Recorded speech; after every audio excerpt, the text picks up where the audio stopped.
when you plant trees and species that grow in the area you're from, and they've been growing there for a long time, I'm going to use a long time as a best measure on the cosmic calendar, then those have had time to co-evolve with many other species of life.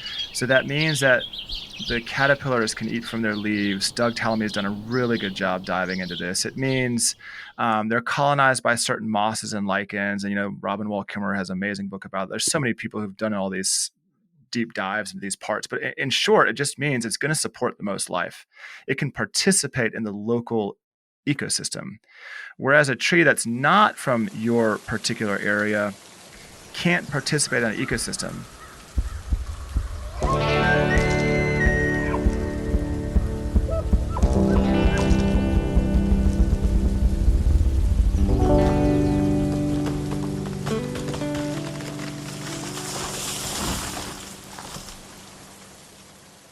What's happening, everyone? Welcome to Your Forest. My name is Matthew Kristoff, and on this podcast, we talk about the environment and the science of sustainability. Now, today's episode is all about going even smaller. A couple episodes ago, we talked about private landowners, bigger private landowners with swaths of forest and that kind of thing. And the final kind of version of this is to go down to the personal level, to the people in cities and towns that own little bits of land and how they can be part of the contributors to ultimate sustainability. How can I manage my yard, my lawn, the forest around around the school, around my neighborhood? How do we manage this to become more sustainable, to promote biodiversity, more insects, more birds, more carbon capture, healthier soils, and all those things, right? How do we do that? And so we brought on a gentleman from North Carolina. His name is Basil Camu, and he is the co-founder of Leaf and Limb, a tree service company in Raleigh, North Carolina. And also he helped start Project Panda, which is a nonprofit down there as well. And he came on because he wrote a book called From Wasteland to Wonder, which, by the way, is an open source book. You can get it at their website, leaflim.com/wonder. It's free. Go for it. It's great. The link will be in the show notes. And it details all the ways in which you can turn your property into a sustainable oasis. It was so cool. Really awesome. Loved it. Like I said, it's free. Check it out. You're going to love it. It's really, really great. And Basil was such a cool person to talk to because he details, we start off talking about the importance of trees and natural diversity in our urban landscapes and suburban landscapes. And we dive into some of the problems with humans and nature. And then we dive into how we can solve that on the very local scale. And I just loved this conversation. It was really interesting. Again, kind of outside of the normal scope of this show. But I promise next time we'll be back onto the larger scale stuff. back to big scale forestry and all that kind of stuff. But I think this conversation was super important to have and really valuable for me. I learned a ton. I really did learn a ton about how I can change my personal landscape to be a part of the solution. And I'm excited to start soon. So yeah, really, really exciting. So sponsors for this episode. West Fraser is the number one sponsor. They've been with me since the beginning. Can't thank them enough. And it just made everything possible. So thank you, West Fraser, for all of your support over the years. Also, Greenlink Forestry is another sponsor. Been with me since the beginning as well. Couldn't do this without them. Thank you, Greenlink. One last thing before we start. I need you to go to wherever you're listening to this show. And if you've been here before, obviously you're back, you like the show, you like something about it, it was helpful, educational, whatever it was, I need you to go and give the show a rating. It really makes all the difference in the world. It's how this show gets bigger, gets out there more, and how it expands, and I feel like the price of admission is pretty good. It is a free show, right? So yes, I really appreciate it. Give me a rating, a review. If you really want to let people know what it is you like about it, that would be so appreciated. Thank you very much for your support. Now, without any further messing around, let's dive into this conversation with Basil all about our very local natural area and how it can be part of the ultimate and sustainable solutions. Here we go.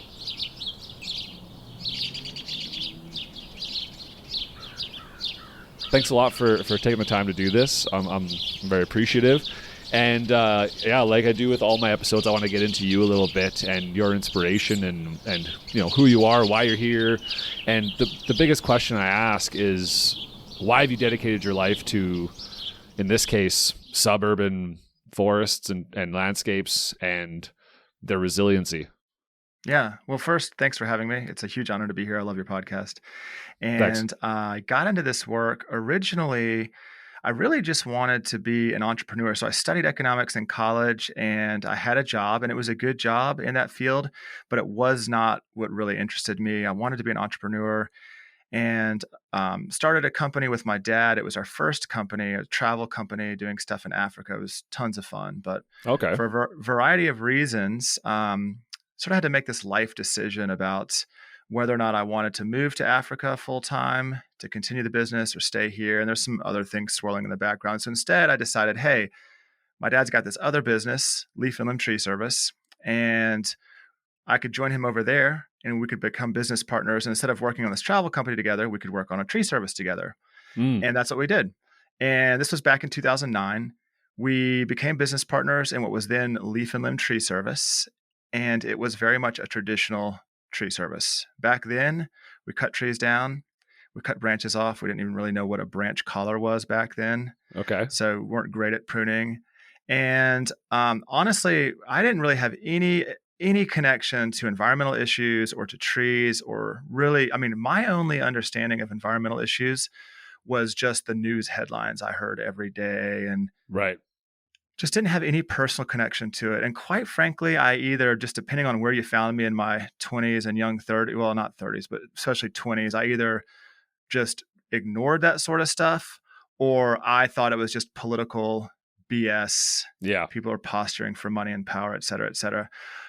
Through this tree service experience, there's lots of lines that got me to where I am now, but I'll just kind of pick what I think is maybe the most prevalent. We want to distinguish ourselves as a service provider, which meant we needed to learn other things about trees. So locally, we have hundreds of tree services that cut trees down and that cut branches off. But we wanted to do more than cut branches off. We wanted to do it right. And then we wanted to be able to address pest issues and then, do these advanced services with higher barriers to entry that require learning. So I set about learning a lot of this stuff from books and also through my hands experientially. Mm. Soil in particular was a huge turning point for me. I think when I realized my first real introduction was actually via fungi. It was Paul Stamets, Mycelium Running. Love that book. I actually then went from there to Jeff Lowenfels and his books, Teaming with Microbes and all the other stuff. Got a hold of Michael Phillips' Mycorrhizal Planet and all these other just fascinating dives into soil. And I started to understand like, wow, this is nuts. There's a living planet under my feet and I never even knew existed. So Yeah. I'd say that sort of sparked off the beginning of this sort of new realization that ecology is so complex and so fascinating. It's just incredible. Yeah. I'm just going to skip a lot of the story, but I'll just a couple more highlights. I had a similar experience when I decided to get rid of my grass. I wish I could say it was for the noble intentions, but it was really just because I hate mowing and Yeah, trees at the time. I was like, well, I don't want to do just trees. I knew trees. I was like, let's mess around with some flowers and grasses. Well, that set me off on a whole journey learning about flowers and grasses. And then that led to these other deeper realizations. And long story made shorter, I think it was the direct interaction with these incredible beings, life, also the reading, being first ringside to all this. I basically popped my head up some years later and I realized there are a lot of issues happening right now. And in some ways, I think there's a lot of focus on the burning of the fossil fuel side, which is very important. I'm not downplaying that at all. I don't think the issues related to trees and soil and the availability of fresh water get enough attention. And I also don't think we give enough attention to how land and trees and life, everything can play a huge part in pulling carbon down from the atmosphere. I might be jumping ahead a little bit here, but if we look we're back good. At the Carboniferous period, we had something like 2,000 parts per million of carbon dioxide in the atmosphere.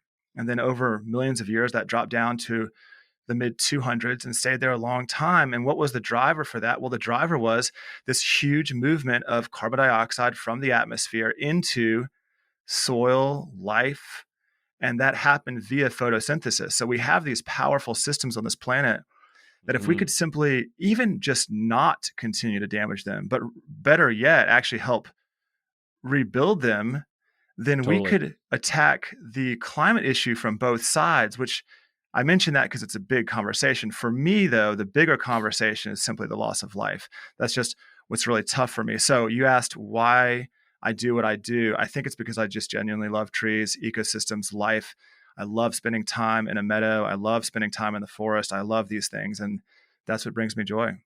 That's awesome. Yeah, I love that. No, it's evident from the book, right? So like what brought us here was you sent me that book, the one that you spent so much time laboring over clearly, From Wasteland to Wonder.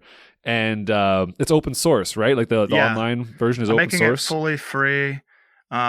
The only thing we charge for is if you want a hard copy, it's the cost of printing and shipping. But everything else is just free. Yeah. Yeah, it's fantastic. Yeah, it's very clear that you spent a lot of time making it you wanted full context, but you also wanted you were very balanced in the perspective. You were trying to give facts. These are the facts. This is what happened. This is what we can do. And you weren't pointing fingers or laying blame or I feel like I'm jumping ahead into a point I wanted to make midway through, but I felt like a lot of times in the environmental movement, we have this people suck. Yeah. Like people are terrible. Look what we did, right? And it's like that's true. We've done some terrible stuff for sure, and short-sighted, right? Classic short-sighted humans. But your book, even though it dives into the second section dives into a lot of the negative impacts that the humans have had on the environment, it didn't feel like this preaching thing. It just felt like, hey, this is what's going on. We know this. These are facts. This is not really something you can debate. And I think that we can do something about it. So it wasn't this like people suck. It was like, hey, I think we can figure this out. And that's what I think allowed me to want to bring you on, right? I always want balanced people, right, on the show, right? Because it's so easy for us to get blinded by our preconceived notions or our ideas of what things should be like. Yeah. And it's so hard to find people that are able to not put their ego into the argument and step back and be like, no, I think this is how things work. And that's what I look for. And then and the book was so fantastic in that. It was also visually just wildly impressive, right? So well done. So yeah. And I want to, if it's okay, I want to just touch on this idea you've just brought up. I think there's two reasons why I took that approach. Let's go to the super meta level. I think humans are a part of this planet. We are all interconnected. There's been a huge disconnect between humans and the rest of life. That's really a result of where we've gone in our growth pattern, our evolution over the last, depends on if you want to start at 10,000 years or 250 years, whatever. But there's obviously been a divergence. So yeah, we have unfortunately just forgotten that we are part of this planet and we're made of the same things that trees are made of, and we're made of the same things that dolphins are made of. We're all the same. We're stardust, essentially. So there's that really big meta level disconnect. And I don't think it's fair to exclude humans from the planet, just like I don't think it's fair to say nature's out there. We're all the same. Yeah, it's here. Nature's here. We're in nature. We are nature. Yeah. Right. That's my meta level. My practical level is one of the things that I really value about my journey over the last number of years is having to work in the suburban landscape as a for-profit company. We're purpose-driven, but we still have to earn a profit. We're forced to have to deal with all the many challenges that our clients face, right? So we have different types of clients. You have the homeowner. Most homeowners do not have time and they don't have disposable income. Okay, so if you want to get them to do things that matter, you better give them solutions that either save time or save money. We work with what are called HOAs. I don't know if you have these where you are, but these homeowner associations are very prevalent here.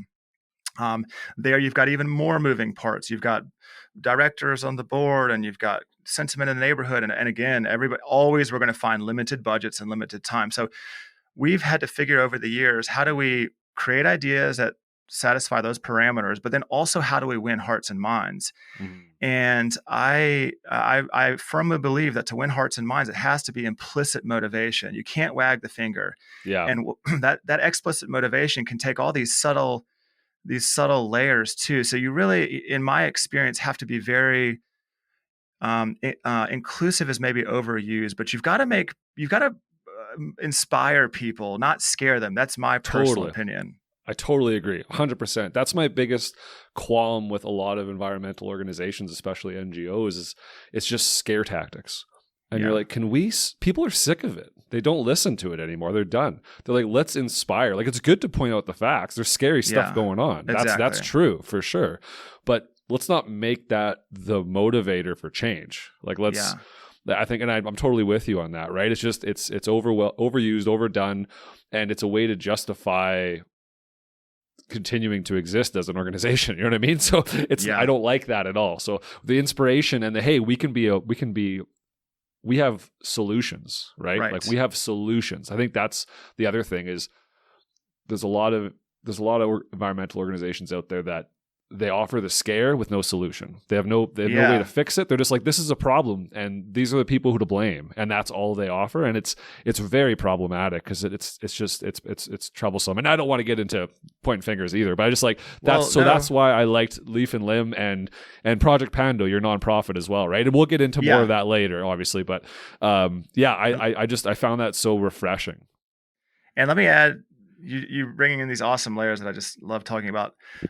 I agree with you. It's hard to hear about the terribleness that's happening, and it is, um, and not be able to do something about it. So I very much wanted this to be a book that makes you feel like you can do something. And Totally. it might only be your yard or your space, but that matters.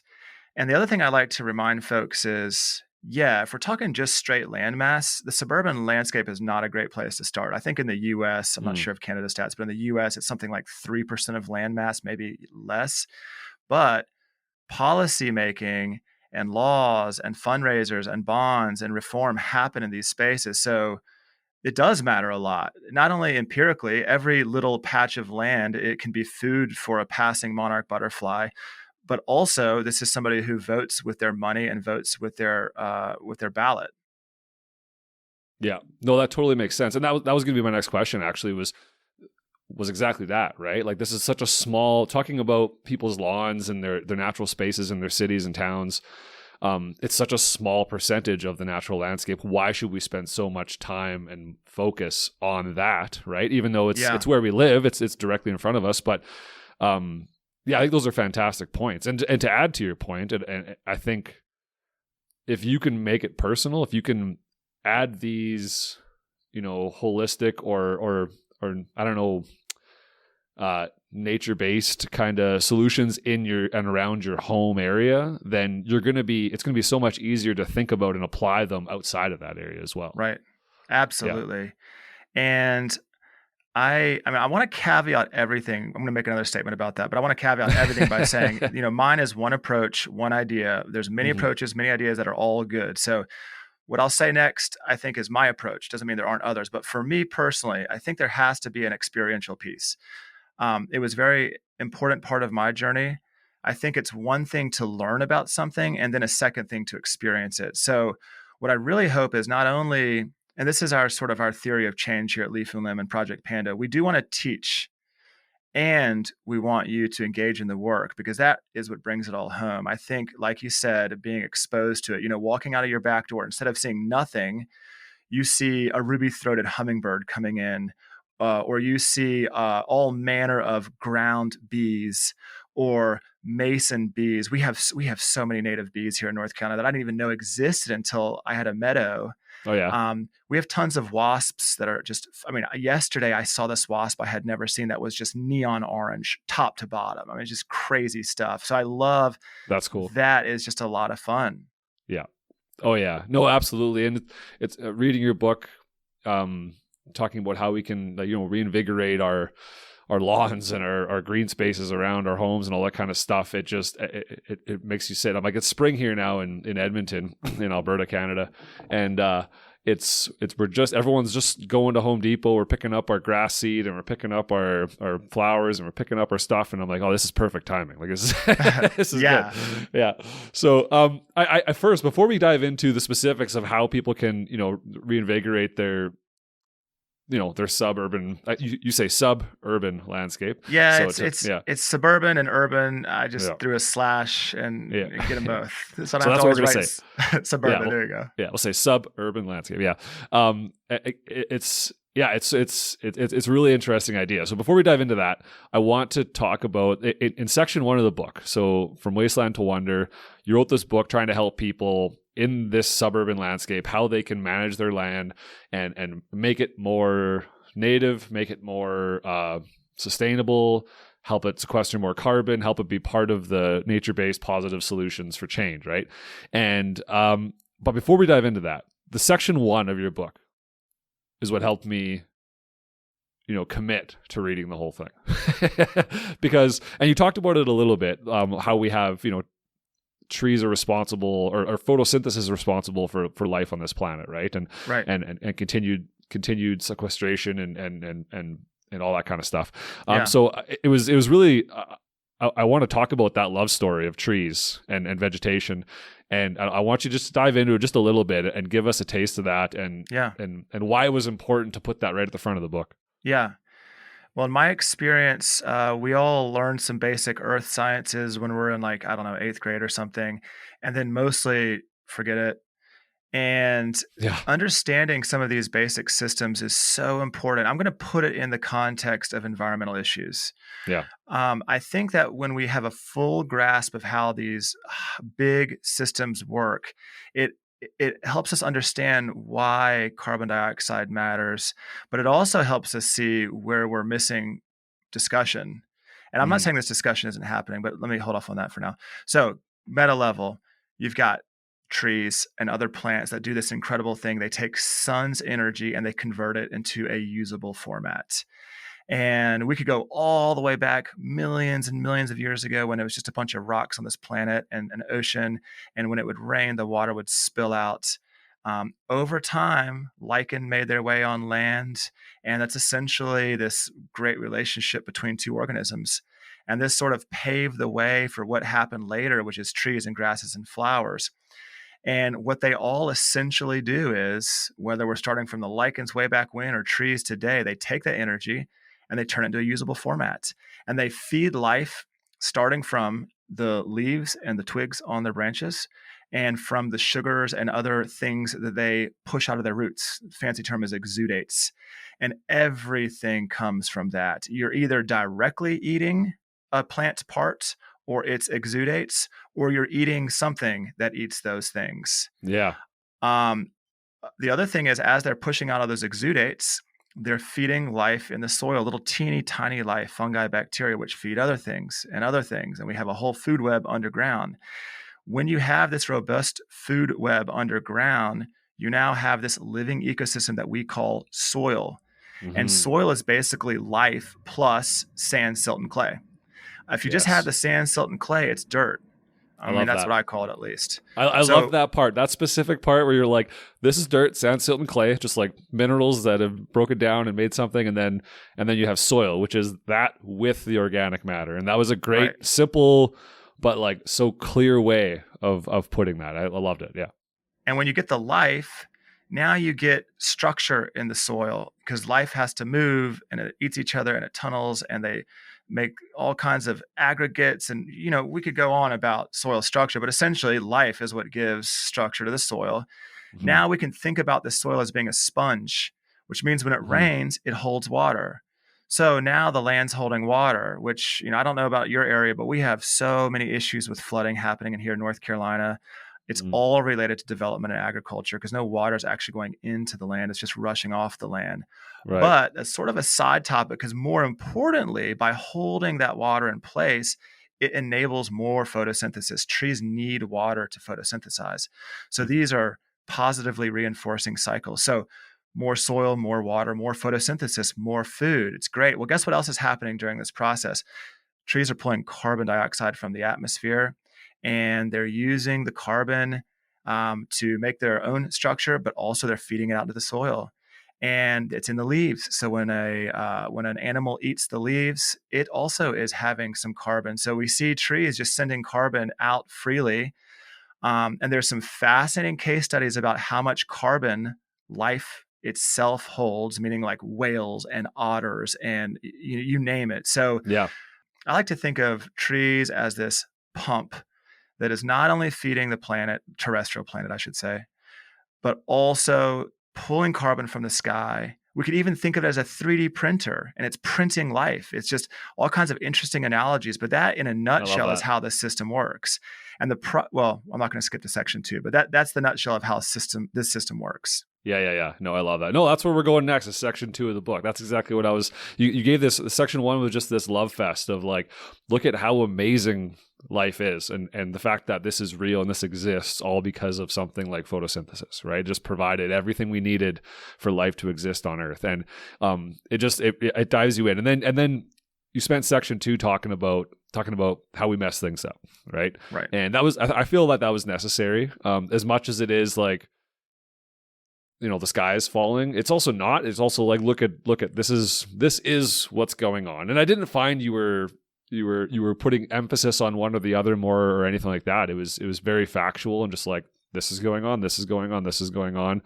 And then you moved into, most of the book is solutions, right? Yeah. Like 75% of the book is after this, and it's just solutions. But you talked a lot in section 2 about, deforestation, climate change, monocrop agriculture, and the problem with, neutralizing soils through that, and the need for more fertilizers and everything, environmental disasters, or even something like what you just mentioned, like urban development, right? You just scraping all the soil, leaving the dirt, and then putting houses on it, and then you have floods, and you have all these issues. You have no diversity.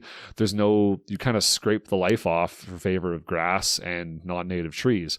Right. And I think it was a necessary chapter. But the thing I think I took the most out of from that chapter was the concept of, or the problem, I should say, of shifting baseline syndrome. Yeah. Right? Shifting baseline syndrome is pretty wild, isn't it? Yeah. So I want to get you to dive into that a little bit, and why you decided to put that there, because I think it paints a really good picture for how we've dug ourselves into this environmental hole, and kind of maybe without really realizing how bad it was. Yeah.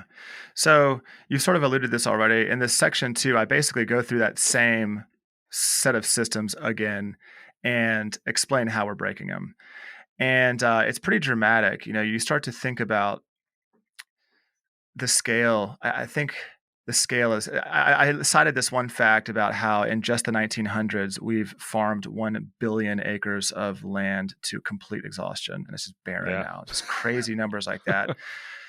I'll mention one other thing before I directly answer your question. I took great care, with the help of one of my colleagues here at Leaf Limb, who's a trained scientist, and made sure that middle section was ironclad on research. We didn't just find peer-reviewed research. We actually evaluated the peer-reviewed research to make sure it was strong. So I feel really good about that section too, in terms of it's representing what we know now. I completely agree. First of all, I completely agree with that. And that was another one of the reasons that I was comfortable having you on, because it was very clear that everything was referenced and re-referenced, and you wanted to make sure you weren't putting any misinformation in there by accident. And it was that exhaustive effort is what makes it such a great read, right? And the challenge, and I will get to the question, sorry, but the challenge with this section, the challenge, one of the hardest things for me was how to walk the line between truth and not just scaring the pants off of people, but also the line of not wagging the finger, because obviously I'm very passionate about these things. It's easy for me to, in earlier versions, I had a lot of soapbox preaching that I had to scrub out. And it was tough. So what I tried to do is, my rule was, okay, just stick to the facts. And then I did take a few liberties to just really bring it home. We like to think of killing off populations of animals as a thing that maybe a thing colonists did, right? Sure. I use this case study of when they came to North America and killed the buffalo. But we also forget that A, it's built into our ancient ancestry.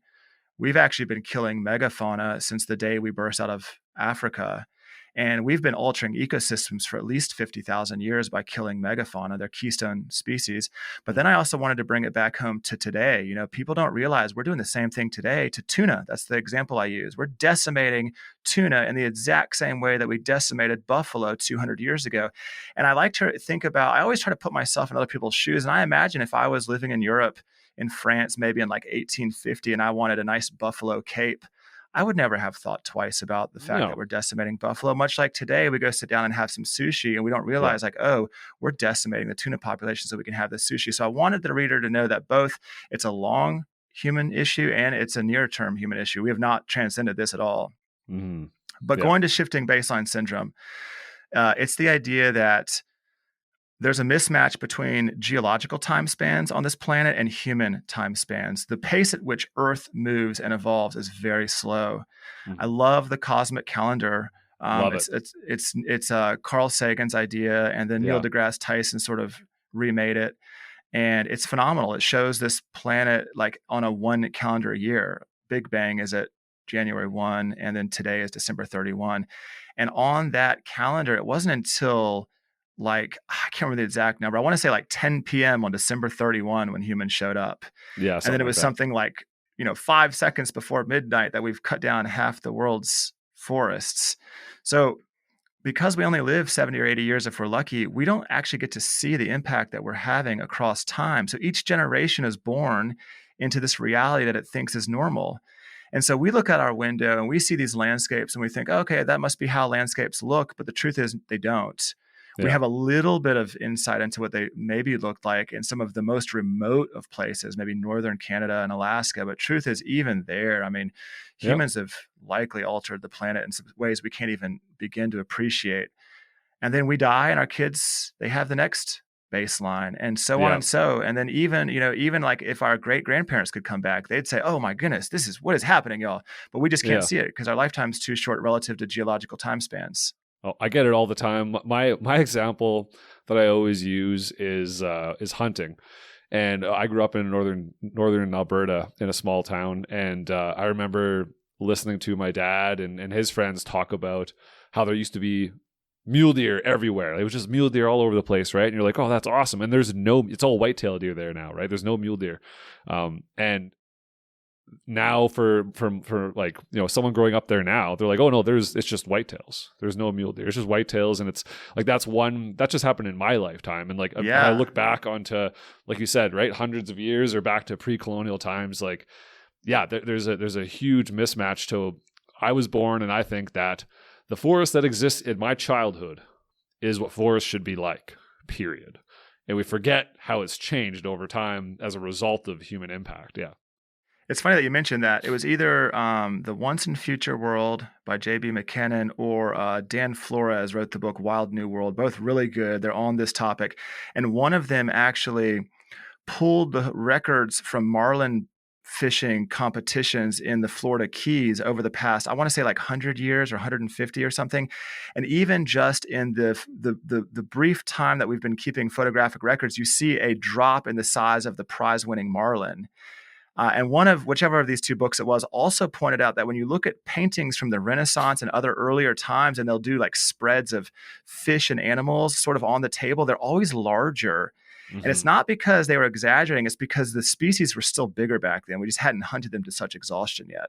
Yeah, that's crazy, eh? Like it's, yeah, I think that concept of shifting baseline is just important to keep in mind when we're having these big conversations, right? And yeah, that was the biggest thing I got out of section 2 was that we need to be aware of how things are changing throughout generations without our notice, and Yeah. that will help us keep tabs on what things are supposed to be like, or at least understand that we don't know what the true baseline, pre-colonization was. Right. Yeah. Yeah. And Yeah, sort but- of to that end, and maybe this gives us a transition, but I think given how little we know about what things should look like or should be, we know a good amount. Like, for example, we know we shouldn't have half of the forest we used to have. Those are some basics, but where we're less clear is like on what ecosystems really would have looked like at their prime. So to that end, I'm a big believer in, okay, well then our primary job is to foster as much naturally occurring ecosystem as possible and just get out of the way.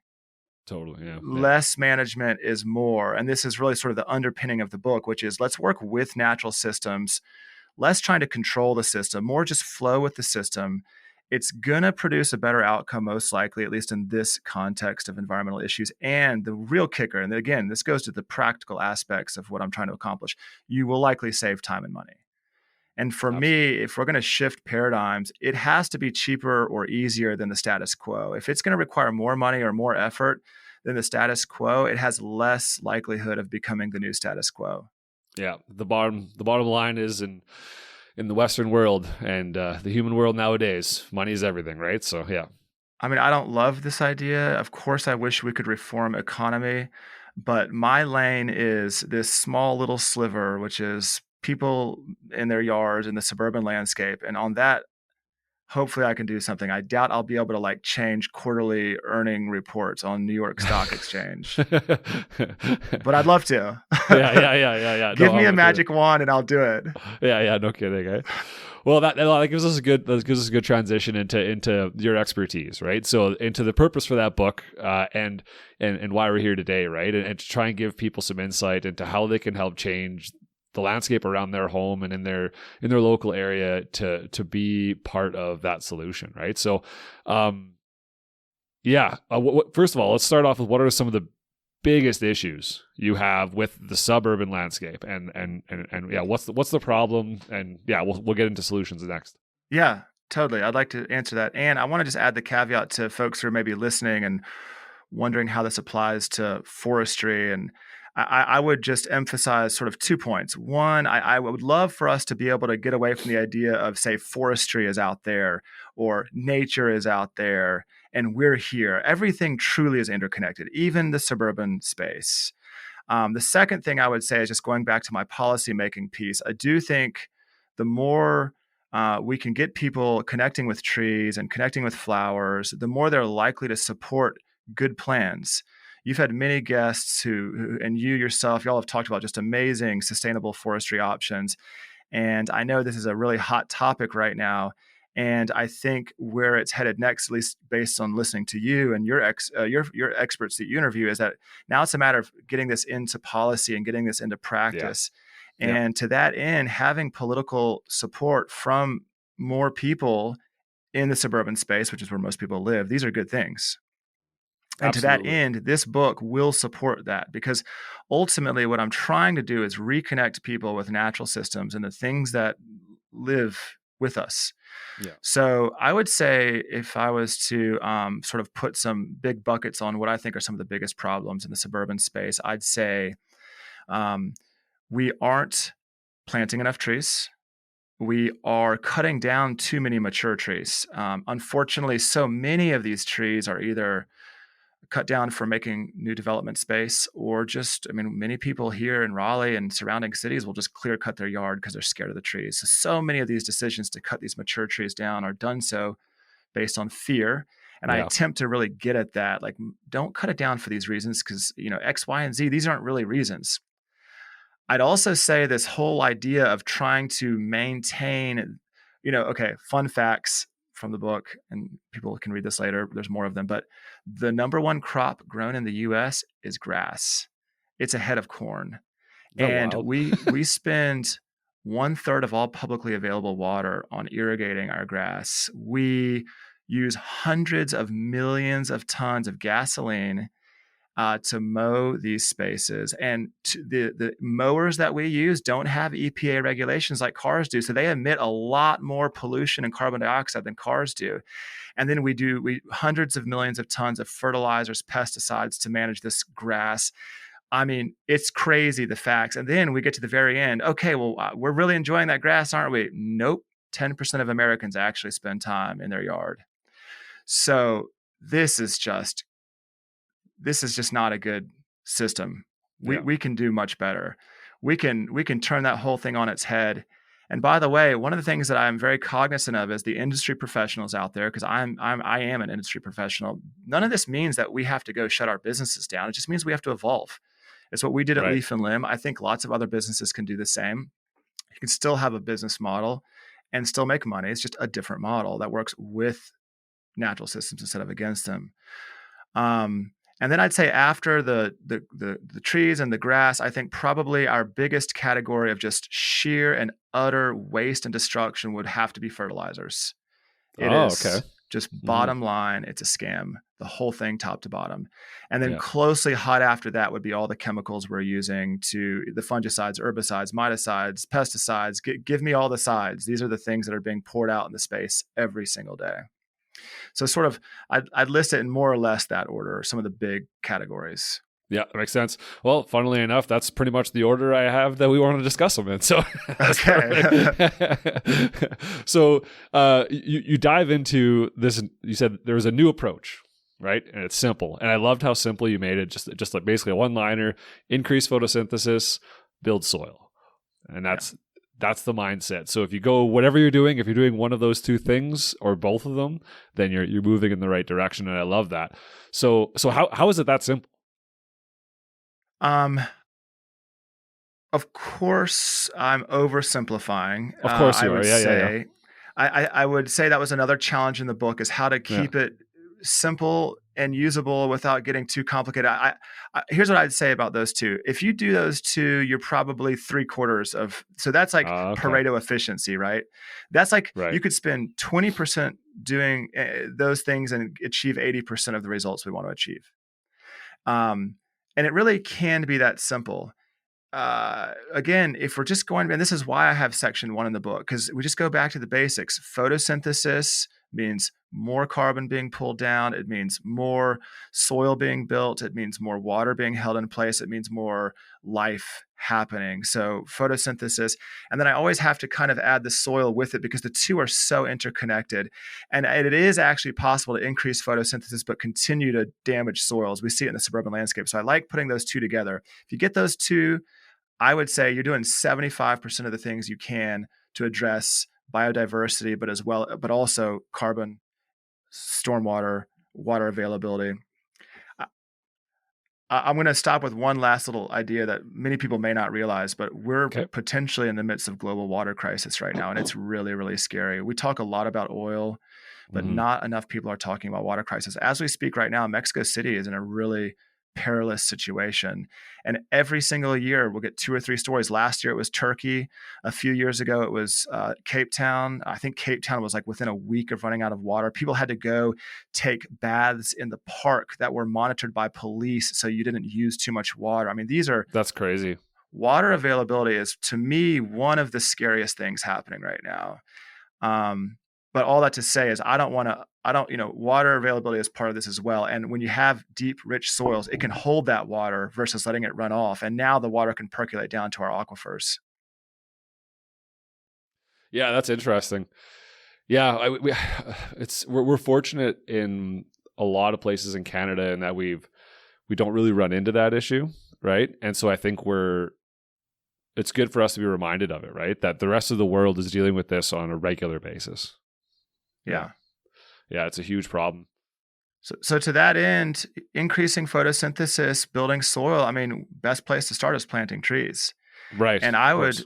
would, one of the things I propose in my book is let's change what kind of trees we plant. We're so used to going to the nursery and buying these containerized trees and these balled and burlapped, they're called, or they're cut out of a field. But these things come loaded with problems. Okay. They're damaged before they even hit the ground. They require a high level of technical expertise to plant properly. I've got a video on YouTube that walks folks through how to properly plant one of these trees. The video is 27 minutes long, because that's the hurdle. Yeah. If we Yeah. instead just plant saplings, a sapling I would define as, say, a 1 or to 2-year-old tree. Yeah. Saplings you can collect them, you can grow them yourself. They're so easy to work with. You can plant 25 saplings in the time it takes to properly plant one of those nursery trees. So we get a lot more bang for our buck. We also, it's easier. I'm all about it being easy. This is like meant to be the lazy person's guide. Um, the other thing I'll add is if we're buying trees, there's an industry around that. And nurseries don't want to grow trees they can't trademark and copyright. So what ends up happening is we get a lot of these patented plants that are cultivars or they're not from our area. So they're not really exactly what we want. We really want the stuff that grows in the forests around us. I'll also add that because they're patented and trademarked, many of these trees are actually grown from the same stock. We have a very popular species here called the autumn blaze maple. Every single autumn blaze maple in the United States, and there must be millions of them, if not even billions, maybe billions too much, but there's so many here locally, especially. Everyone is genetically identical. That is not good. I mean, Yeah, no kidding. the whole basis for evolution is like slight genetic variance so it can withstand and adapt. When one tree is genetically the same, then if something affects that one tree, every single one of them's dying. So there's so many reasons why the way we plant trees now is difficult, challenging, more expensive than it needs to be, and ultimately not really giving us what we want. It's giving Yeah. us a brittle suburban canopy, and because these trees are hard to plant, they have these issues. The average lifespan of a tree in the U.S. is only 35 years. That's a suburban tree. I should be very careful. Suburban tree, but in nature, we know trees live for hundreds of years, if not thousands. Yeah, no, absolutely. It's a big difference, and I always wonder about that too. Like here at Edmonton, we have a lot of all of our city trees are non-natives, right? They're American elm, they're ash, they're Colorado blue spruce, Scots pine, and they're all beautiful trees, but none of them are native to here, right? And then you just go into the river valley, and you've got trembling aspen and poplar and white spruce and lodgepole pine, jack pine, or whatever, right? You got all this kind of stuff growing there, and like, why didn't we use those? And so yeah, we could literally go to the woods, collect some seeds, take a chicken wire ring, set it in place, hold it in place with some sod staples, throw the seeds down in the middle, right where we want the tree to grow. One of those is probably going to sprout. Let that little tree grow up to the place where it no longer needs the cage, take the cage off, and boom, you're done. You got a tree from the forest, so it keeps the genetic variability. It's adapted to this local area. And how easy was that? Way easier and cheaper than going to the nursery. And look, nothing wrong. I know we all have to earn a living. The nurseries can also shift their ways and still earn a living. So I don't think it's like down with the nurseries. It's let's change what we're offering. For sure. There's a lot of nurseries out there that are offering that exact thing, right? Yes, there are. Well, even in Canada, the nurseries that are geared more towards forestry regeneration, right? Like obviously those are all native. They have seed zones and they have to go. So if there's a cup block harvested somewhere in Alberta, they have to pull seeds from that localized area and grow them to a sapling, right? They're 2 years old, and then go plant them so that they are exactly that. They're genetically modified. They're natural to that area. They're genetically modified to be there, and they do well, right? And yeah, exactly. And it's a native plant, and everything's good, and it's you don't have to worry about unseen consequences, right? So no, it's fantastic. I love that idea, and it's interesting. It's funny how complicated it seems. We have such a consumerist mindset when it comes to like, oh, I want a bunch of nice stuff in my yard. It's like, well, I better go buy it. And it's like, well, you're right. Like there's trees and shrubs and flowers everywhere. Like trees grow on trees, right? Yeah, exactly. Money doesn't, but trees do. Yeah. No, it's interesting, and maybe because it can be challenging. Like I know I've tried growing a couple little saplings, little seedlings, spruce seedlings from the river valley, and it hasn't turned out right. But I think in that situation I could plant 40. Right. And some of them are going to take, some of them, a lot of them might not, but some of them are going to take, and it'll be varying reasons. But like, that's the thing. It's cheap. It's there. If you're getting one, you may as well take the whole cone. You can plant 100, right? And something will work. Yeah. And municipalities are always underfunded. So street planting programs could just be different. We could do a lot more street planting with a lot less money. And of course, the biggest pushback is, oh, well, we're going to cut the tree down accidentally. Well, that's an easy problem to solve. Again, these chicken wire cages, I've got a nice little tutorial on how to do this. They keep the tree safe because you're really only keeping it safe from mowers and whatnot. Now, if it's a schoolyard, different story. Right. But for most street tree plantings, we can get around that vulnerability issue. Yeah, those little human cattle just trampling everything. I love Yeah. kids, and I've never seen trees so mutilated as in a schoolyard. I'm just like, oh, poor tree. Yeah, no kidding, right? Oh man, that's wild. So I do want to get into the concept of native, and I want to hit home why the importance of native species versus some of these, like for example, in Edmonton here, I said Colorado blue spruce, right? Yeah. That's very, very, very similar to the local white and black spruce that we have. It is not the same, but it is very similar. Why would it be important to go with the native from an ecological, like obviously from a cheaper standpoint, you can go out and get the seeds, but from an ecological standpoint, and from a climate change standpoint, all that kind of stuff, why would it be important to go native? When you plant trees and species that grow in the area you're from, and they've been growing there for a long time, I'm going to use a long time as a best measure on the cosmic calendar, then those have had time to co-evolve with many other species of life. So that means that the caterpillars can eat from their leaves. Doug Tallamy has done a really good job diving into this. It means they're colonized by certain mosses and lichens. And, Robin Wall Kimmerer has an amazing book about it. There's so many people who've done all these deep dives into these parts. But in short, it just means it's going to support the most life. It can participate in the local ecosystem. Mm-hmm. Whereas a tree that's not from your particular area can't participate in an ecosystem. We just assume a caterpillar can go and eat a leaf, but that's not the case. A tree is going to defend itself. So yeah, a caterpillar can eat a leaf from a tree it's been co-evolving with for a long time, but it can't just walk up to a tree from another continent and start eating its leaves. It will probably die or become paralyzed because trees do defend themselves. So when you bring in these trees from other areas, then they're just not going to support life. And ultimately, pick your rationale for why you want life. I want life for life's sake, but maybe you don't necessarily care as much. Maybe you're more about like, well, we need to bring carbon dioxide out of the atmosphere. Okay, well then you also want to support as much life as possible because that means that the tree can transfer its carbon out to the food web. So instead of just being a tree that sequesters carbon and is able to move some of it, but not much, it can sequester carbon and move a lot because it's feeding a lot of things that feed a lot of things and so on and so forth. So it doesn't really matter the line of logic, I don't think. I think we all, whether we know it or not, want native trees. Yeah. And definition of native gets murky because ecosystems are always shifting. I think in a perfect world, just from all the experts I've read, I would say if we wanted to point to a time in history that would be most ideally native, it would be probably around the end of the Pleistocene. But the problem with that is that's theoretical. What do you possibly do with this? We know we've altered 90% of the planet. Who knows what it looked like back then? Plus, you would need mammoths and mastodons. And so we can't do that. So I just, for North Americans at least, I generally use a more simple definition, which is it's from before colonialists entered North America. Yeah. It's just a simple, partially usable definition. Yeah.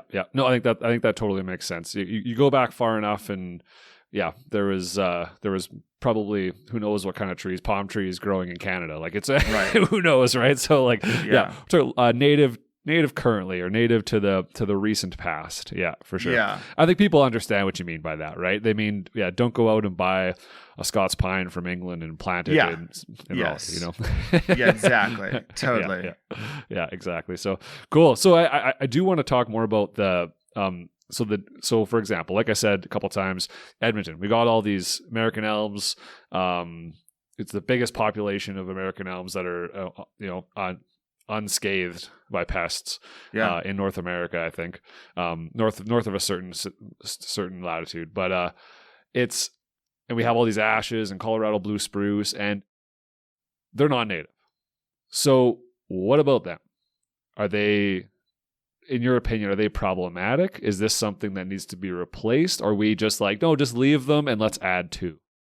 Well, I will say there is a gap between being non-native and being invasive. So these are not invasive. These are just non-native. Yeah, exactly. So I would just cap it by saying when a plant is non-native and invasive, that's troublesome. When a plant is non-native but not invasive, then to me it gets more complicated because they are still sequestering carbon. They are still building soil. There's still good things happening. Plants There's are huge other ecosystem services, right? Like, right. yeah, as far as cooling our homes and helping with water and all kinds of stuff. Yeah, there's still things happening.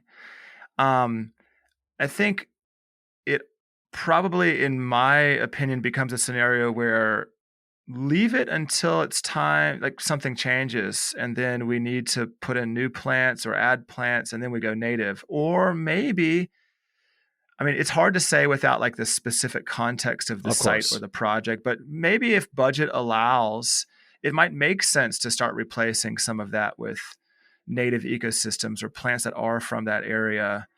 Um, I would say at a minimum, sort of, and again, I think this lens of what's practical for most people in terms of money and time. My answer would be you have what you have now. If it's not creating a threat to surrounding ecology, you maybe leave it. But then when it comes time to plant anything new, or if you have any space to plant anything new, let's add a bunch of native ecology to that. Yeah. I love that. No, that Like, totally makes sense. Yeah.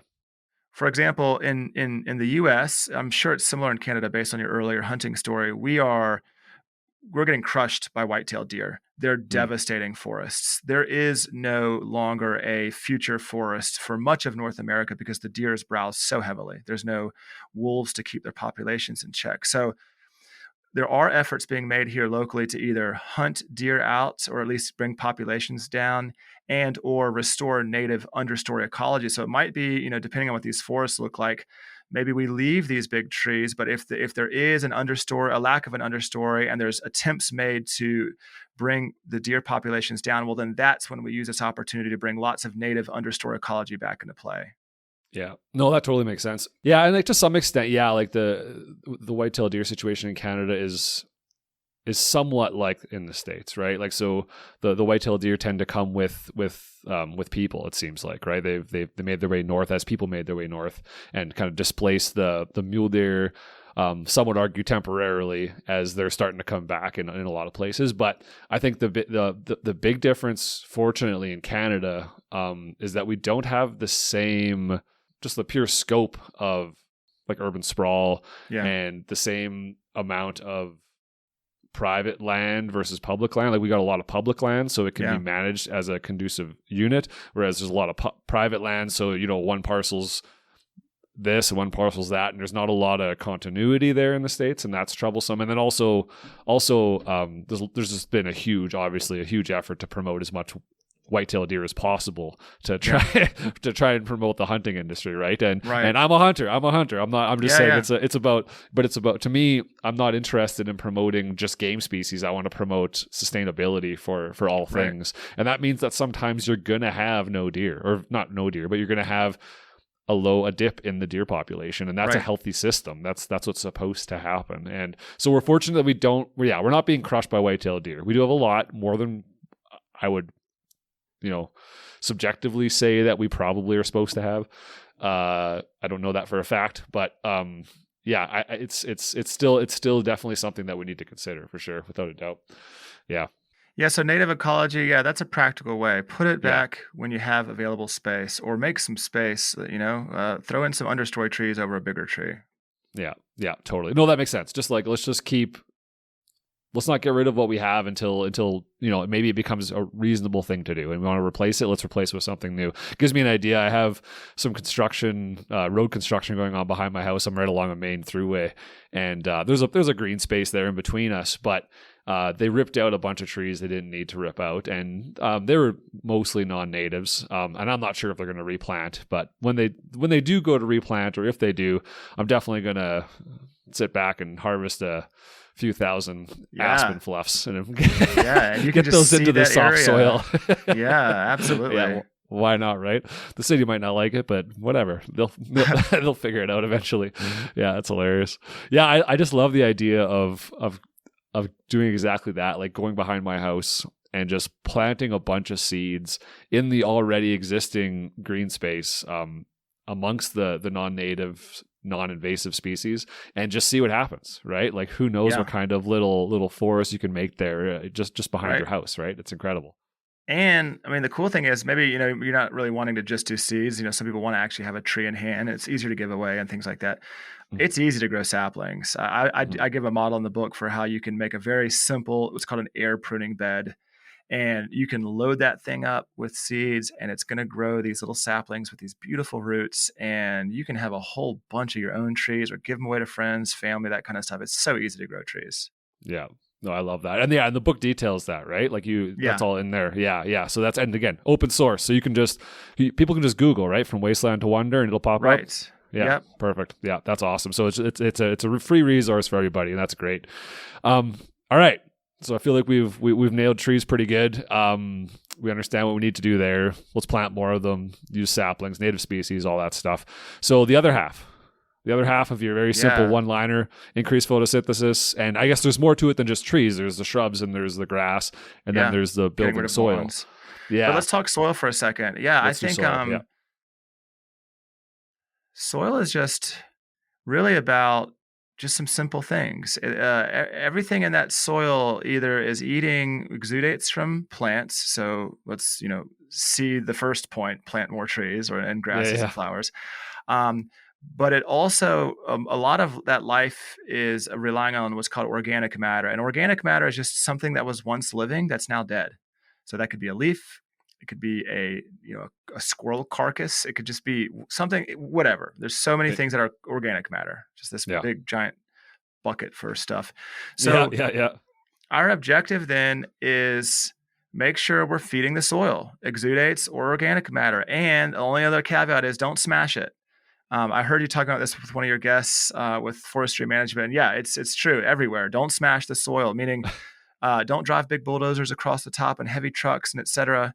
There are things we can do to disperse that weight, wood chips, plywood, you name it. But if we do these things, we're probably getting healthy soil. Some of Yeah. the easiest ways to do this is let leaves rot, uh, add arborist wood chips, meaning more organic matter. These are just, and then use compost instead of fertilizers. I can swing into fertilizers for just a minute if you'd Sure. like Yeah. to That hear sounds some of good. it. Yeah. Yeah. I think fertilizers are just, you start analyzing what are called upstream and downstream impacts, meaning manufacture, transportation, that's upstream. Downstream would be pollution. Fertilizers are just, it is so damaging. It's a tremendous amount of energy to produce them. Then you have to ship them, all the wear and tear on tires and fossil fuels and just everything. Every activity builds what's called a carbon footprint. It means we're using valuable resources to do this thing. Then I'm skipping on site now for a second, but then after we apply the fertilizers, many of them leach away. They run into our rivers and oceans.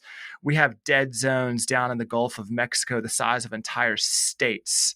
Oh, Just insane, just directly from these fertilizers. directly. That's wild. Oh yeah. I mean, I go even here locally. We have a really nice big park in the middle, sort of in the middle of suburban space. It's called Umstead, and I'll go down there and I'll look at the creeks down there, and they're totally clogged with moss and all kinds of growth that's happening as a direct result of nitrogen fertilizers.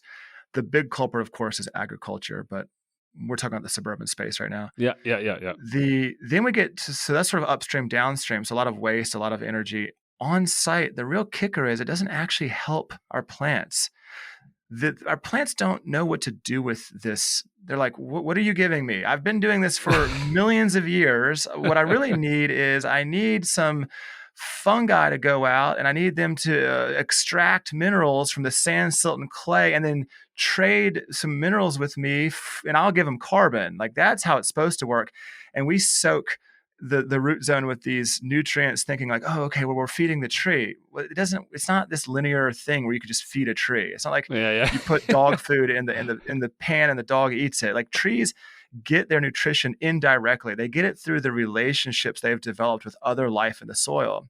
And then their nutrients come from things that are present in sand, silt, and clay.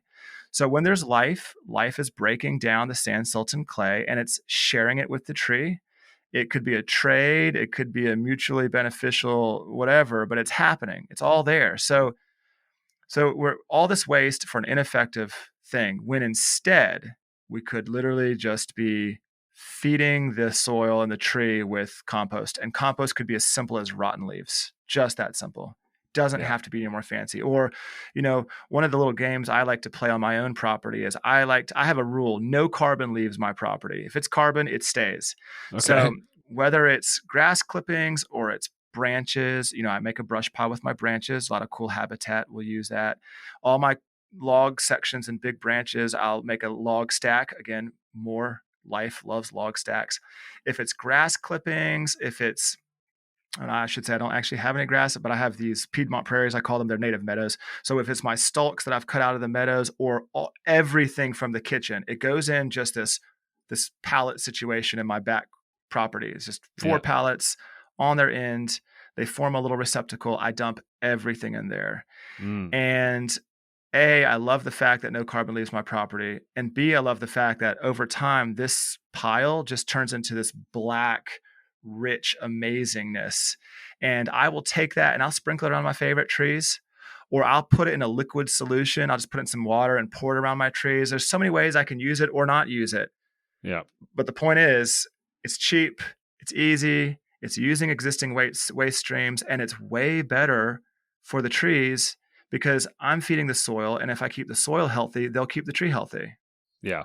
Yeah, they do it for you. You just got you just got to not remove that carbon. Right. That's interesting. Yeah, that's a fascinating way to put it. Just keep the carbon there. Let it do what it's supposed to do. Let it decompose. Let it become part of the soil life microbiome balance. Right? Yeah. It's that simple. We get into food systems and things. This conversation can change a little bit, but I think the regenerative farming movement has done a really fantastic job outlining an alternate path for how we can actually do farming without fertilizers. But I don't want to go there per se. I think it's outside the scope, but specifically in the context of the suburban landscape, I genuinely cannot think of one good reason why anybody should ever use a fertilizer. And I'll define fertilizer as anything you would buy from a store or service you would buy from a tree or a lawn care provider. And it would generally have industrial produced things like nitrogen, potassium, that sort of stuff. So Now, even just for like a lawn, right? Like even just for like a lawn, you don't need to, if you wanted to keep your grass, say you wanted to keep your grass, right? Instead of putting or fertilizer and reseeding it and all that type of stuff, you could probably just like leave all the leaves, leave all the clippings or whatever, and maybe that would help. Well, I'll answer that question with the big asterisk that I'm, obviously not a big fan of lawns, but clearly, but let me answer from the book. What I would say is, in that case, maybe don't leave the leaves right on your lawn. You probably want to rake them into beds around the tree, or just make a stack of leaves in the back of your property somewhere. Because I think turf grass needs more sun. I'm not a turf grass expert, but I will just say this because I know natural systems. At their core, grass is still a plant participating in a relationship with its soil. So the same rules apply. If we have some nice compost and we spread it in our grass and we rake it around, and that's going to boost the health of the soil, which is surely going to boost the health of the grass. Gotcha. So the concept would still apply. And again, it's saving time, it's saving money, even if you don't care about the planetary issues. But if you do care about the planetary issues, then you're also really helping in places that matter. Yeah. No, I like that a lot. And this kind of hits on the big issue, right? Like we're so socialized to think that lawns are the way, right? Like, look at my nice clean lawn. Like, oh, so and so his lawn's so green and lush, and look at how you can lay in it. It's like a cloud. And it's just like we're so socialized to think, and people are out there. Like I have neighbors that are out there with their scissors cutting along the sidewalk, and I'm like, okay, that's bananas, but okay. And we're so socialized to think that that's the way. And I'm not sure how it started, if it was, we wanted something neat and tidy and clean and homogeneous to look at. And I don't know. The research says it was the aristocracy in London and France during, I want to say the 1500s, maybe 16. I might be getting my time wrong, but back when there were really, really wealthy lords and kings, and a sign of status was to have a piece of land that you had so much money you could pay people to cut it because that's how they had to do it with little scissors, and that you had so much money you could just let your land do nothing at all. Like it didn't even have to feed any animals or your family because you have so much land. That's my understanding of the history of it. Okay. And then I think fast forward to the like post World War II, the GI Bill enabled a lot of Americans, I'm not sure about Canada's history on this front, but Americans especially, to afford homes. And with it, that and the lawnmower came this idea like, oh, everybody can have the lawn. We can all be wealthy Yeah. landowners. I'm sure it wasn't that explicit, but that is Right. my limited knowledge of the basic trajectory. And then I guess where we are now is it's just the way things are done. It's status quo. Yeah, and I think it's like it's this concept of, oh, there's this green space in my yard that I can go to and I can, pass a ball, and I can kick a soccer ball, or I can run around with my kids and have fun, and it's a blank slate of opportunities for enjoyment, right? And I think I would like to hear your points on I want to hear you convince me. Yeah. So that we should move away from that, even in our backyard. Like I spend tons of time in my backyard. Yeah. That's where we spend our summers, in our backyard during the week. That's where we are. And I still want to be able to do all those things. So how do we do totally. that? No, I think these are great concerns that you have. One, if you're using your yard like that, that's potentially reason enough to keep it. I think most people just don't actually use their yard. I see. Okay. The research, at least in America, says that only 10% of people here in the U.S. actually use their yard. So, gotcha. Second, I would say, even for folks who do use their yard, maybe they don't use all of it. Like this doesn't have to be an all or nothing. Right. I know, of course. Like here where I live, people generally have pretty big yards. So you could easily have your backyard and still convert your front yard. Another layer to this is, at least like in my neighborhood, for example, we have a little community park. So me and my sons, we go play there. My whole yard is pocket forest, thickets, meadows. I do have a patch of native grass that we'll sit in and enjoy the sunshine. But if we want to play soccer, and we play a lot of it, we'll go to the community park. Right. So all of this is really just dependent on your community and your setting. I think what I'm trying to speak to is, for example, in this area, North Carolina, we have something, I don't know the exact number. I want to say about 3,000 HOAs. And those HOAs range in size from 600 acres to 1,000 acres. And most of that is just turf grass, and nobody spends any time out there. Which is such a waste. Yeah, that's a different, those are the places where I think we could do this. And the kicker is that this ends up saving those communities or a homeowner time and money. Because the native meadow approach eventually gets to the place where you really only have to cut it once a year.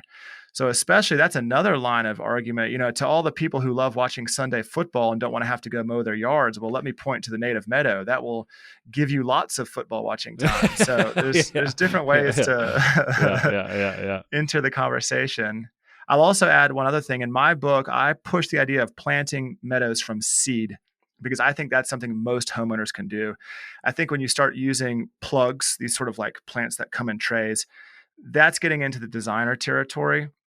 I'm not a designer. I didn't write this book for designers. If you have enough money to afford a designer, you definitely don't need my book. But most people don't have that kind of money. They kind of have to do it themselves, or they've got to be able to hire a basic landscaping company for a reasonable rate. So my book is aimed at that segment. Yeah. Yeah. No, I like that. So how does one get seed for a native meadow? Like, how do you know what's a native meadow? How do you get the seed? How would someone go about it? If they wanted to plant, like say, they wanted to conspicuously plant a bunch of native seeds in their local, field where there's not a lot of, it's not a soccer field. It's like, it's in between some green space, and it's just grass that gets mowed every once in a while. If you wanted to go and, be a rebel and plant that with some native meadow seeds, how would you do that? It would be hard to do it. Okay, if you just wanted to, you could always just throw a seed down. It's probably not going to do a ton.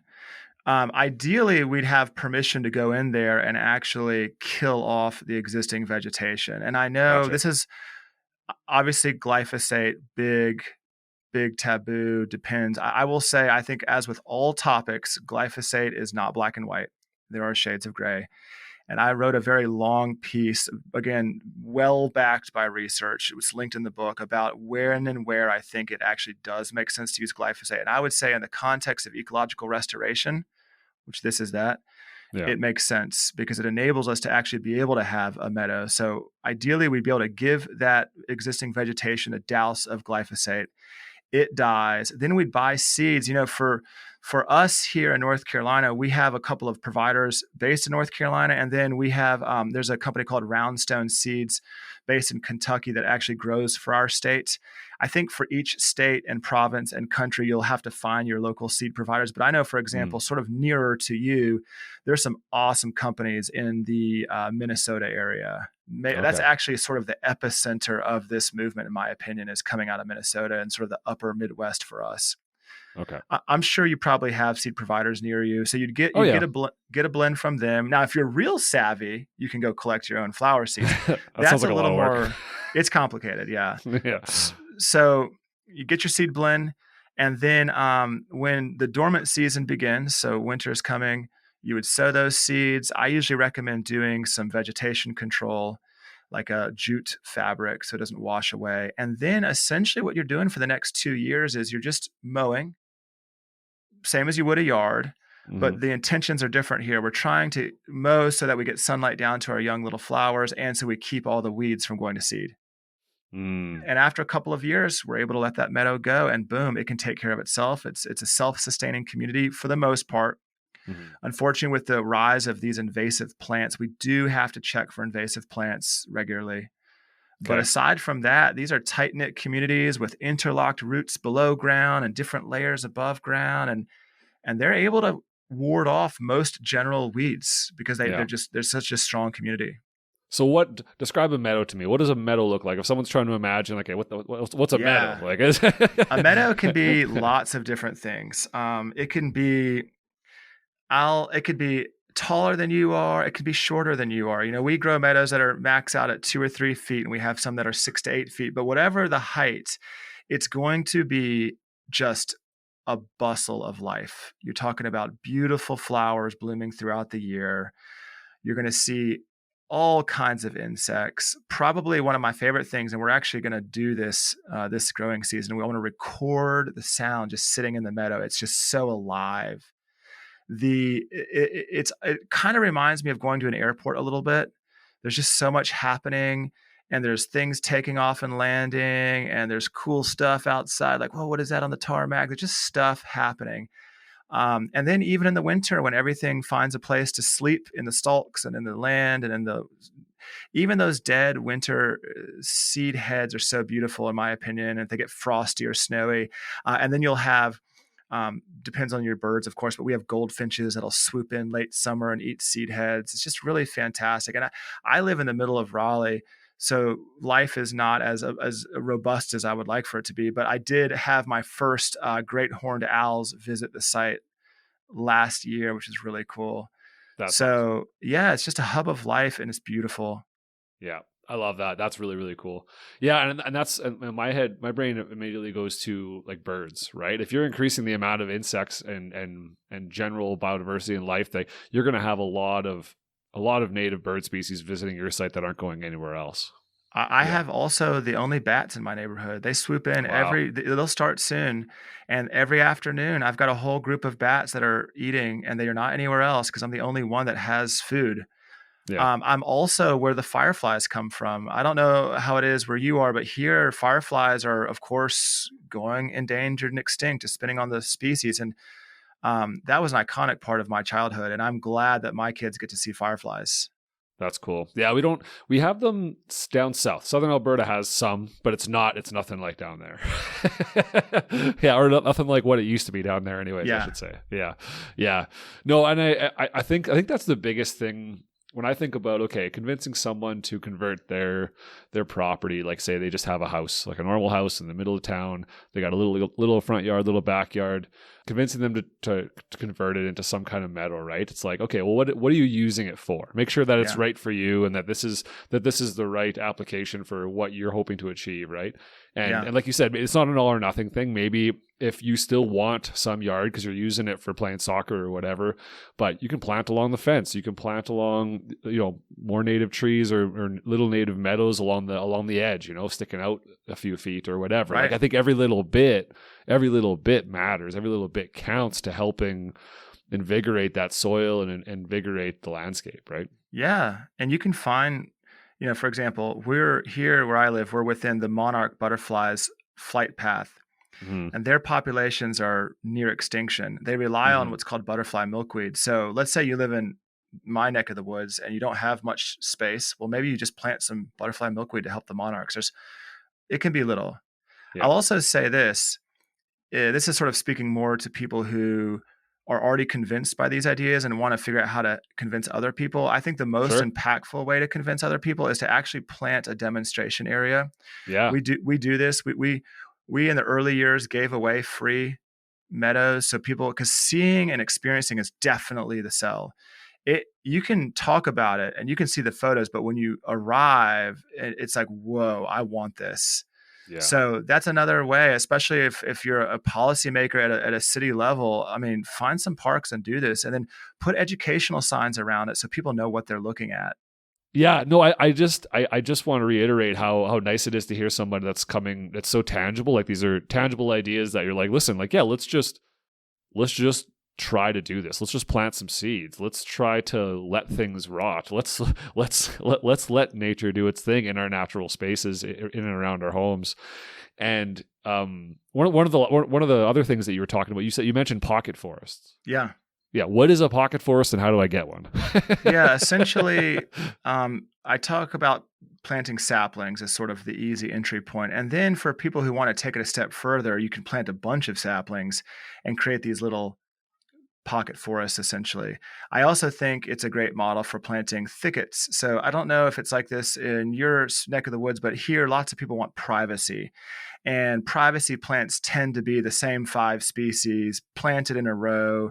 None of them are from here. So this allows us to rethink what privacy can look like, because privacy could be a bunch of native shrubs and small trees. And whether it's a pocket forest or a thicket, you're planting a bunch of saplings about 2 feet away from each other. You want a lot of diversity, so at least 25 different species. And then really the process looks like the following. You lay cardboard down and you lay a thick bed of wood chips, maybe 6 inches deep. Do that about 4 months before you want to plant. It'll kill everything underneath, make it nice and mushy, ready for planting. And then you go in there with a bunch of saplings and you just try to get 25 different species if you can, 2 feet apart. Load the area up with these saplings. You don't have to plan it out. Don't decide what's going to go where, because nature doesn't work like that. Not everything will survive, but whatever does survive will form the densest possible above ground and below ground life. Yeah. And by having variety, you're going to feed different things below ground and above ground. And this is really just, again, sort of, I make this point in the book. So much of what I recommend just comes from looking at natural systems. So when you watch a field turn into a forest, the trees are very close to each other. Or if you go into a forest that's not over predated by deer, it is hard to get through there. Or if you go down to the Amazon, it is hard to get through there because life just fills every nook and cranny.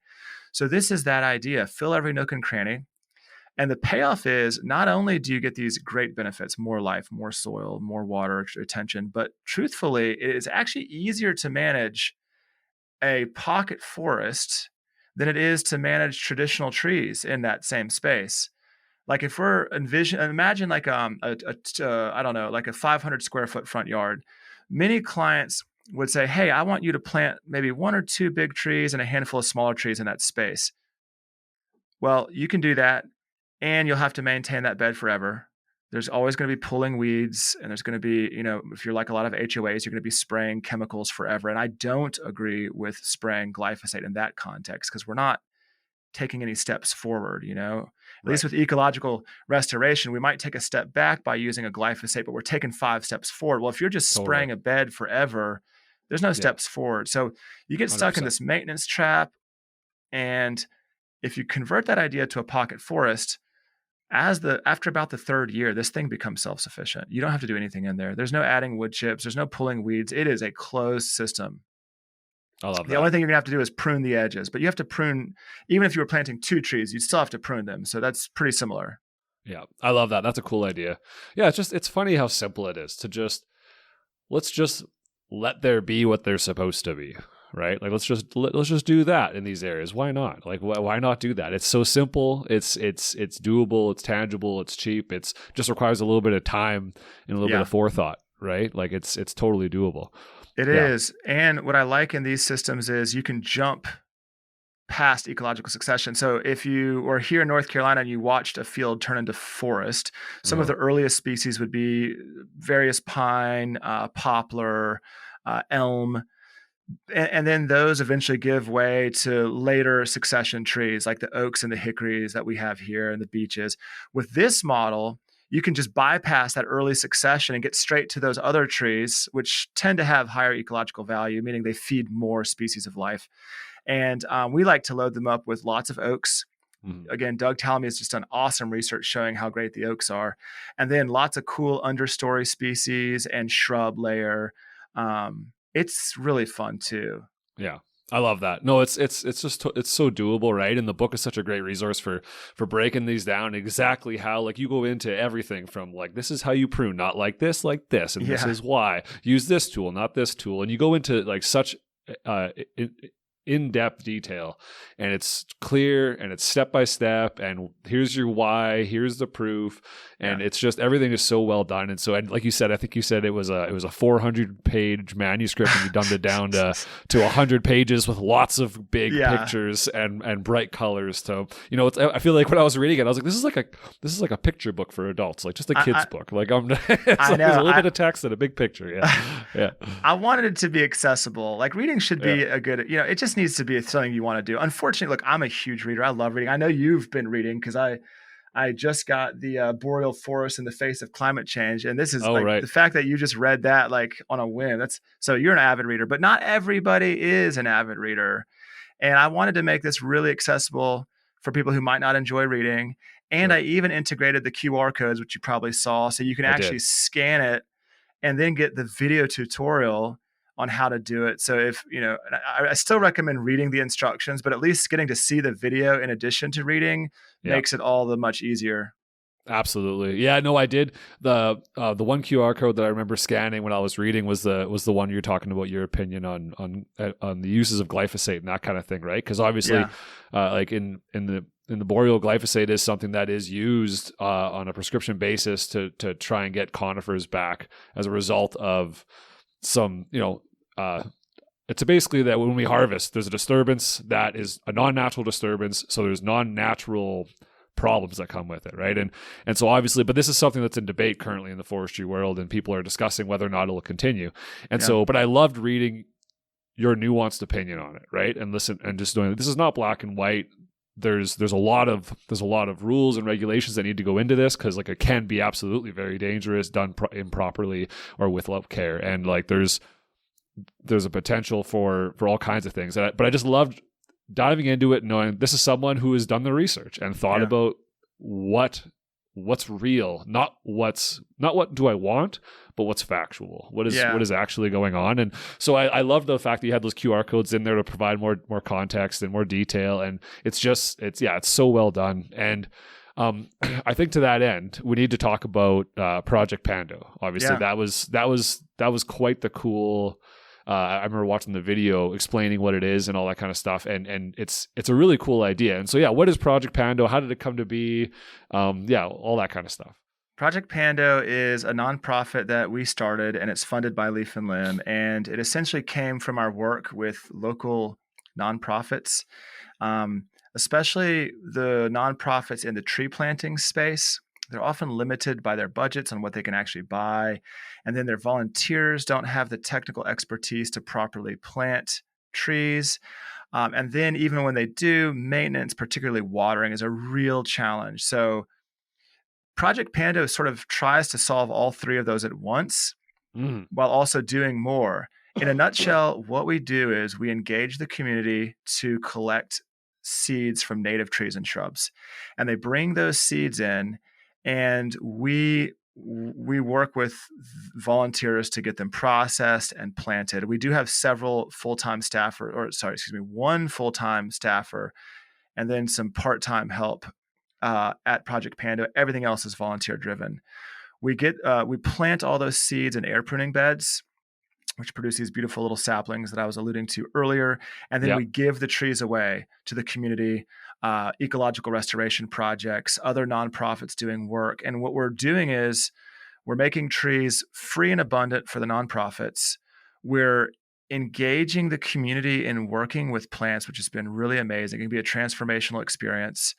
We're building genetic variability into the suburban space. And really kind of the heart and soul of it is that it's meant to be a transformative paradigm shifting experience. Again, going all the way back to sort of my own journey. Yes, I read, but I also did. The experiential piece was so crucial. So that's what Panda was built on, this idea of you're learning and you're doing the work and getting to see the trees grow and getting to see all the cool stuff. It just reconnects you to these things that may be missing or strengthens the bond. Yeah. Yeah. No, I love that. I watched there's like a 4 or 5 minute video with EB, I think, one of your employees. Yeah, he's the director. He's the director. Okay. He's the director of Project Pando. And it was fantastic. It was really cool to see what'd you call them? Air boxes? Air pruning beds. Yep. Air pruning beds. And he said, so he has like a little like 4x6 kind of raised bed. Yeah. And how many saplings did he have growing in Depends on the species. We get anywhere from, it could be 100 for sort of big seeds like a walnut, but we've had oak beds produce 700 plus trees and it's a 2x4. It's an 8 square feet. And because that's wild. And the way air pruning works is when the roots go down and there's a mesh on the bottom of the box, and then they hit the air on the other side of the mesh and they stop growing down, they start growing laterally. So it produces this beautiful root system. And they also, you'd think like, oh, how are you going to get 800 trees out of this little tiny space? Well, when you go and you pull out these chunks, they gently tease apart because of the way they're growing. So you're not having to rip roots. They untangle very easily. We'll take those 700 trees, pull every individual tree out, and then they go to giveaway. So do you just pull the walls off the bed? Yes. And let the dirt kind of fall away and just pull them slowly? Yeah. And there's a little bit of a nuance, but it's all in the book. But essentially, there's 2 layers to the box. The top one is just a frame. So you lift the frame off, and now you have access to be able to get under the trees. Ah, I see. Okay. It's very cool. Yeah, just like it's a great way to grow lots of trees in a very small space, right? Yeah. Okay. So we are iterating on, there's a guy, Sean Dombrowski, who's got a YouTube channel called Edible Acres. So we sort of learned the original ideas from him, and we've sort of iterated on some of his ideas to make to help with Project Panda. But I got to say, Sean does some awesome work, and we've learned a lot from him. And that was one of the things we learned from him. That's really cool. I'm going to make sure to link that video in there for Project Pando.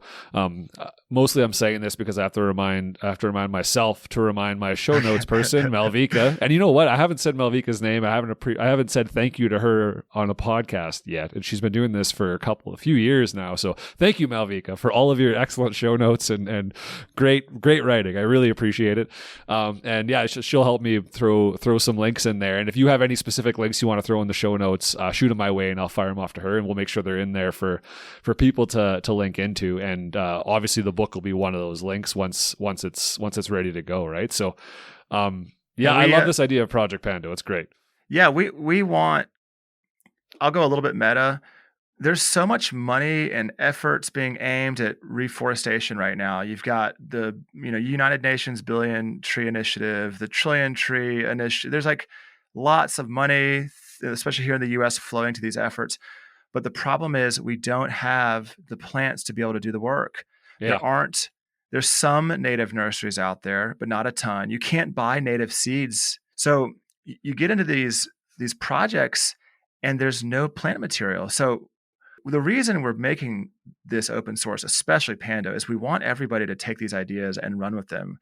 We have actually started this database of plant ID sheets in Google Docs that we use here locally. Our volunteers use them to find trees and find seeds. And what we're really hoping is that folks can start doing the same work where they live, and we could create one giant open source hub for seeds and trees all over the country. This doesn't even have to be a Project Pando thing. Maybe this goes over to a wiki site or something. But I think if we had a big support database of how to find these seeds, how to process these seeds, people interested in the work, that starts to change everything about having local plant material availability. It might even spawn some new nurseries who want to grow this way. And then ultimately, if that were to happen, hearts and minds would be shifted. We would have people more interested in these topics.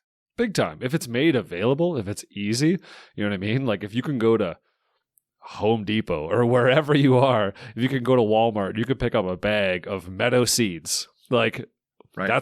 People will do that, right? But if it's not in their face, if it's not, so the more common you can make it, the more you can spread it, the more you can get it out there. It's of course, people will do it given the opportunity, right? And just it's about, I think there's no market around it yet, and that's just being created. And it's I love it though. It's a fantastic idea, and I see. I'm really looking forward to seeing what this space looks like in 10, 15, 20 years, and the success that's being had. It's really cool to think about. Yeah. And it's fun. It's not fun that we're having to do these things. It would be better if everything was healthy. But it is fun to be in this space because somebody like me who didn't know anything can be doing these fun things. Whereas if I went to go study physics, I'd have to go through at least 10 years of learning just to get to a place where I could actually contribute an idea.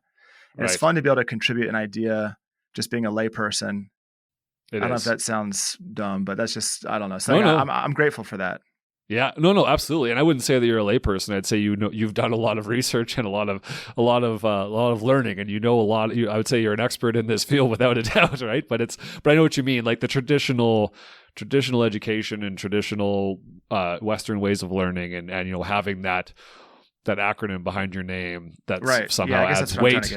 Right? It's that's one way, a traditional way of saying that person technically knows something. But as I was telling my one friend who's an engineer, and he was talking about expertise and talking about getting ahead in his company and worried about his grades or his whatever, and those would be holding him back, right? And I'm like, they won't, because as soon as you enter the workforce, people don't give a shit what your grades were. They don't care what's behind your name. Once you got the job, they care how well you work with people. They care how well you transition on the job, how well you can think outside the box, how valuable you are to the team, not whether or not you can do 1 + 1 and how that math works out. It's it's all about, it's not about traditional learning styles that gets you ahead in university. It's about being adaptable and being open to change and making sure that you can provide feedback no matter what's going on. And that just comes with being a person that is able to, put your ego aside and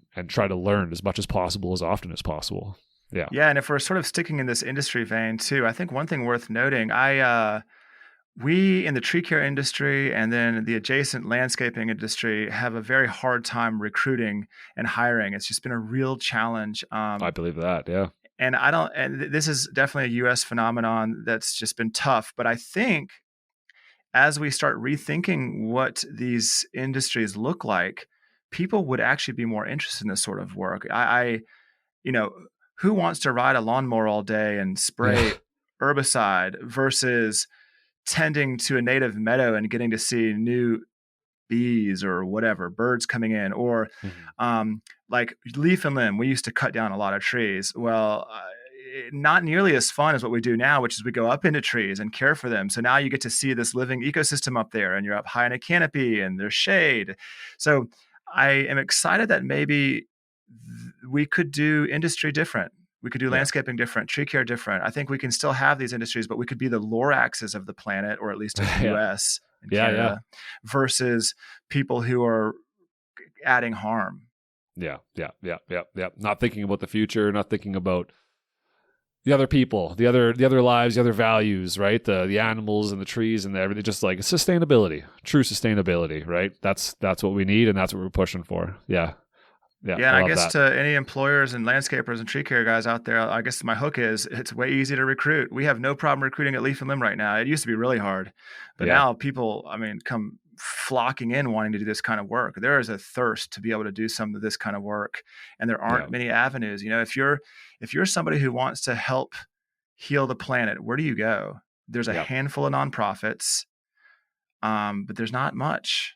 Yeah, well, it's hard. People want inspiration. They want to know that they're going to spend their life doing something that matters and makes a difference and has a legacy, right? People don't want to punch the spreadsheet for the bank so much anymore, right? Like it's Yeah, not that that's not an important job too, I guess, but yeah, but I know what you mean. Like it's not as exciting. It's not as inspirational. It's not as it doesn't feed the soul, right? right. And people want that. They do. And Yeah, all those, you know, there's all kinds of cool research. I don't really get into this in the book at all, but all kinds of cool health benefits from getting your hands in healthy soil and getting in trees. These are ecosystems where they're emitting volatile organic compounds and all these things that just make us feel good. yeah. I love that. Yeah, forest bathing every day just by Right. doing your job, right? Like it's Yeah. cool. I love that. Well, this is fantastic, Basil. I really enjoyed diving into this conversation, especially because it's not my expertise, right? These are not something. There's something that like I have a home, I have a yard, I live in green spaces, and I think about these concepts, but I it's not my expertise. It's not what I know. So getting to read your book, getting to sit down, talk with you, pick your brain, it really helps kind of set my mind in a place where I'm like, okay, I think I know how I can go forward in my own life, right? And how I can advise people and push them towards your book for sure. That's definitely going to happen. So, but yeah, I really appreciate you taking the time to do this and for your passion, your inspiration, and for writing this book, which I know was an enormous undertaking for Project Pando. That idea of just giving away saplings for free, like I don't know why that just feels good, right? It feels so good. It's so much fun. I have too much fun with Project Panda. Yeah, I bet. Yeah. And so, yeah, I just want to say thank you. I appreciate everything. And yeah, I look forward to keeping tabs with you and talking in the future and seeing what happens next. Yeah, thank you so much for having me. It's just been tons of fun to chat with you. I love your podcast. Thanks for what you do.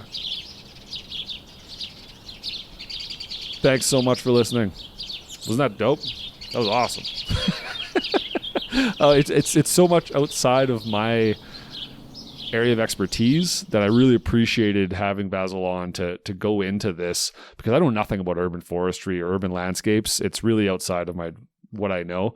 And so this is a cool way, but we all have that. We're surrounded by urban landscapes and suburban landscapes constantly. Why not be constantly thinking about how we can make them part of the solution? You know, it's great. Love it. Once again, the book can be found for free, open source, at leaflimb.com/wonder. Check it out. The link is in the show notes. It's a great book, and it's going to help you out a lot. So, yeah, if you have any questions for me or for Basil, you can shoot me an email, yourforestpodcast@gmail.com, and I will get back to you. I look forward to you listening next time when we go back out there into the wilderness and talk about all the things that people love, like big old bears and fires and stuff like that. You know, the larger scale stuff. That the reason I started this. You'll like it. It'll be good. All right. Catch you next time. Take it easy.